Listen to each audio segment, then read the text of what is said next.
it just doesn't sit well. I don't know if it's too hard and my stomach is still kind of healing or what.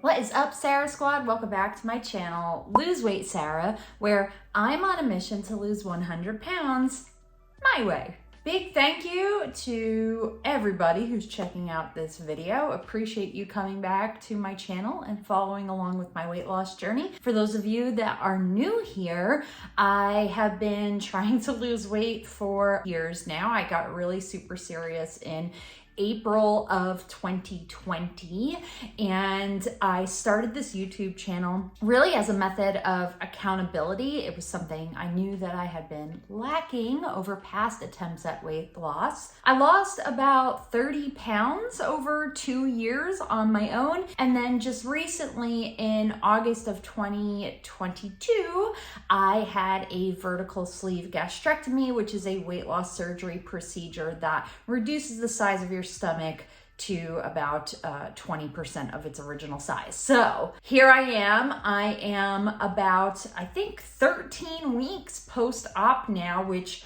time is just flying. It's crazy. And if you're new here, I'd love it if you continue to follow along on the journey and hit that subscribe button down in the corner. It really does help me and the channel a lot, and I want to keep bringing this information to you.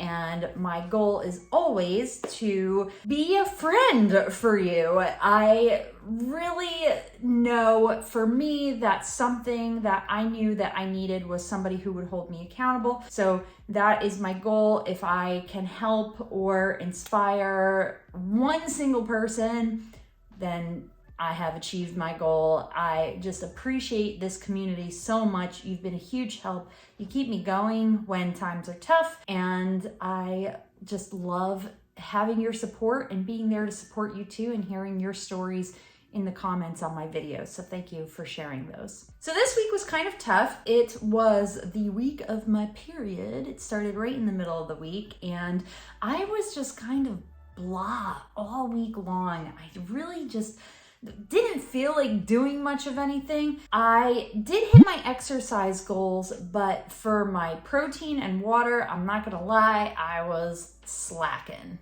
For those of you who haven't had a VSG, or maybe you're thinking about it, you should know that we do have protein and water goals post-op. We're supposed to get at least 60 grams of protein every day and at least 64 ounces of water. And I was probably doing about half of both of those all week long. So since I've had surgery, this was probably my crappiest week. I didn't eat a bunch of junk or anything like that, and I can still only eat a tiny amount. I just didn't really focus on those goals. The water one, I think, is probably the most impactful, especially during that time of the month.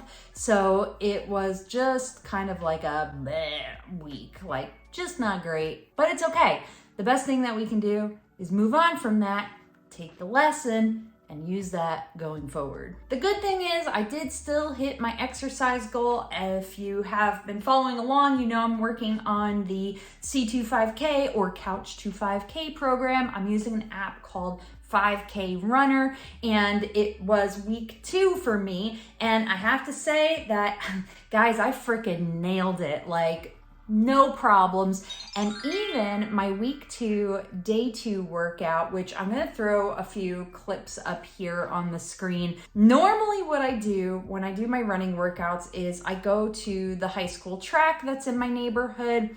It's a great track. It's never really too crowded, but there was football practice going on there on the day that I was supposed to do the week 2 day 2 part of the program, and I really did not feel like running around a bunch of high school boys and football players and football coaches and all that. So there's a short little walking trail on the opposite side of the high schools. I was like, well, this trail's kind of short. I don't even think if it's half a mile, that's like an over guesstimate. It's a really short trail, but I figured I could just circle it. What I did not take into consideration was that this trail is kind of hilly in some spots. It kind of dips down, goes back up, and then when you come back, it's gonna dip down and go back up and around. So it was kind of like a weird layout. And when I got there and I was, walking straight, I got a little bit nervous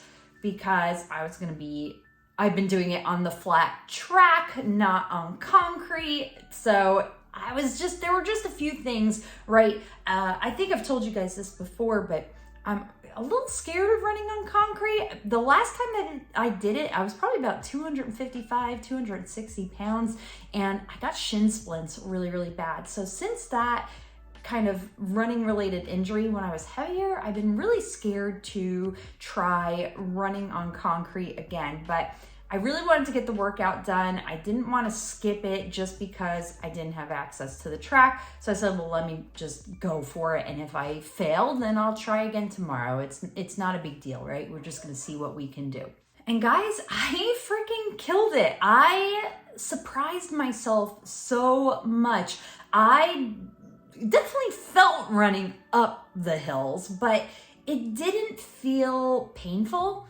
It maybe just made the running a little bit more challenging, and I felt even more accomplished than normal on that run. I felt strong, I didn't feel like overly winded, and I liked that little extra boost in my legs as well. So I ended up really, really enjoying that run, and I think what I'm gonna do moving forward and still continuing the C25K program is I'm gonna make one of my runs for the week on that trail so that I can get kind of that little extra strength boost of running up the hill.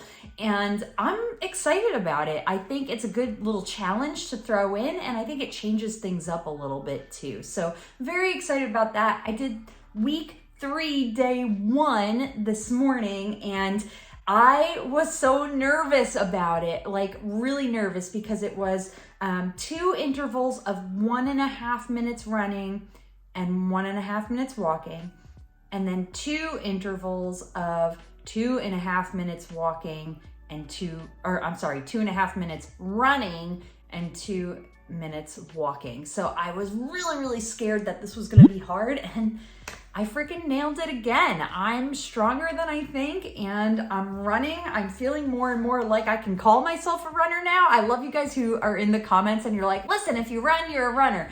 And I agree, but I want to feel like a runner. And now I'm like really starting to feel it as I get further along in this program.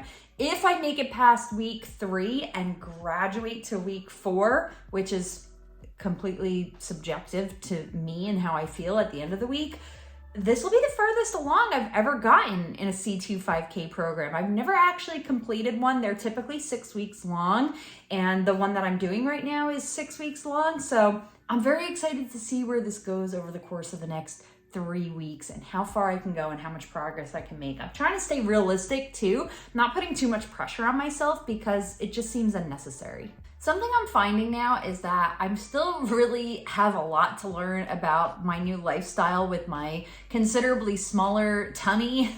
I am still learning things, especially when it comes to like going out to eat. Like, what can I eat? What can I eat? Yesterday we went to Olive Garden and I had just salad and soup. I didn't eat much. I know that pasta is one of those things that doesn't sit with me well. I've tried it, I think 2 times at this point, and it doesn't feel good when I eat it. The other thing that doesn't feel good is rice. So I kind of avoid those if I can. If I do have them, I literally have like maybe 2 noodles or just like a little tiny little bit of rice, like not a whole lot, because I don't have anything scientific or factual to back this up. This is just like my opinion. I think it expands when it's in the stomach. So even though I'm eating just a tiny bit, it still gets a little bit bigger when it gets down there. And so it kind of throws off the amount that I can eat because it's taking up space. So I find it better after all these weeks to just avoid those if possible. Some things that I used to eat a lot of, like salads and stuff, don't really sit as well. Lettuce is still a thing, like raw lettuce is still a thing that it's okay, but like, I don't know, it just doesn't feel great after. And the other thing is chicken, which is shocking to me because that's, my primary source of protein, but I have to be very careful with chicken. It just doesn't sit well. I don't know if it's too hard and my stomach is still kind of healing or what. I don't really know, but it just doesn't sit as great with me as it used to before I had surgery. But that's okay. I feel like this is going to be a longer process than maybe what, I don't want to say what I initially expected, because I think I went into this without really a whole ton of expectations other than what I had heard in the pre-op education materials from Blossom Bariatrics. I want to say that I'm just continually learning and I kind of enjoy it, right? Like, this is my new body. I have to adapt. There's things that I have to get used to. One thing that keeps happening, I keep getting these like yeast infections in places that I did not know you could get yeast infections. One of those being my belly button, because I'm losing weight and that skin is hanging over there a little bit. So I have to be really careful there. And the other place is actually in the like bottom crevice of my armpit. I have a prescription powder that helps with that a lot. And somebody said you could try and eat more yogurt and that might help, but there's not really like a whole lot of facts behind that. It's kind of anecdotal. So that's just things that you have to deal with. It's probably things that I'm gonna have to deal with for a really long time. I'm nowhere close to my goal weight at this point. I still have a ways to go to that. So to even consider like some kind of plastic surgery at this point would be absolutely ridiculous. I have a ways to go till that. It just, like I said, continuously learning about things that I'm gonna have to deal with for the rest of my life. So let's get to the weigh-in this week. Last week I had a tremendous weight loss. I think it was something like 7.5 pounds, 7.8 pounds. I don't remember the exact number, but it was up there. I weighed in last week at 205 pounds. This week I weighed in at 206 pounds. So I did go up a pound. Do I think that's fat? Absolutely not. You guys, I am looking and feeling amazing. I can tell that I did lose fat, and I'm almost wondering if the combination of things, so I had my period, I wasn't drinking all my water every day, I was kind of slacking, and I did that uphill run. So I think there's just some like kind of stuff going on there that might have led to an upward fluctuation. I don't think it's a weight gain. I don't even want to call it a gain. I just want to say that the scale fluctuated up a pound, and I think that's okay because I lost so much last week. It almost seems like a normal reaction of my body to be like, whoa, pump the brakes. Like, what's going on here? We can't lose this fast. So again, factors leading into this week's weigh-in, I think had probably a good part to do with that. I'm not stressed out about it. I know there's just no possible way that I gain fat. I just know that because that would require me to overeat or eat in a calorie surplus. And that's not a thing that physically can happen for me right now. I don't think I could do it if I tried. Maybe if I tried, but I don't want to try. Ew, no. Ugh.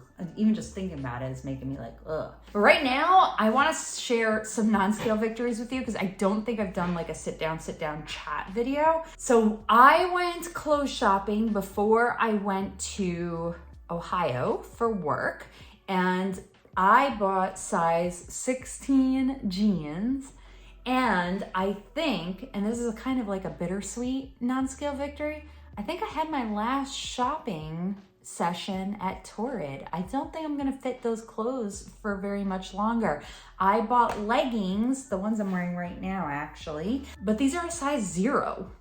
That's the lowest size. Torrid does 0, but I can't imagine like going one more size down at Torrid just for leggings. Like, I feel like I could probably get less expensive leggings elsewhere in just like standard sizes, not plus sizes. And the shirts I bought too, I bought 2 tops from there. One I know I have a picture of one up here. I don't think I have a picture of the other, but the 2 tops I bought were size 0 too, which I think is a 12-14 or maybe a 14-16. I'm not 100% sure. And then when I shopped at Old Navy, and in fact, the shirt I'm wearing right now is a size large. So I know I've made a tremendous amount of progress. Before surgery, I was wearing an 18-20 in both jeans and tops. I could sometimes fit into a Torrid size 1, depended on the cut of the shirt, but not consistently. So, I mean, that's huge progress. And like I said, kind of bittersweet. I won't be shopping at Torrid anymore. I've loved shopping there over the years. It's been a lot of fun, but I'm ready to say goodbye. am ready to just shop in standard stores. I don't even know what the word is. That's how long it's been. Speaking of clothes, I just posted a ton of awesome stuff, some of which I maybe wore one time, I think I have one top in there that I never even did wear. But if you go to my Poshmark, which there is a link in the description box below, you can go check out my closet. It's Sara OMG 311. That's my Poshmark name. You can find my closet on there. I also posted a reel on both Instagram and on TikTok that shows all of the clothes photos that I put up there. So if you see something you like, you can head over to Poshmark. I hope you enjoyed this video, and if you did, be sure to give it a thumbs up. Feel free to share it with your friends. And don't forget to leave me a comment below about how your goals are going. Are you making progress? Are you trying anything new? I love hearing from you guys. And until next time, I'll see you real soon.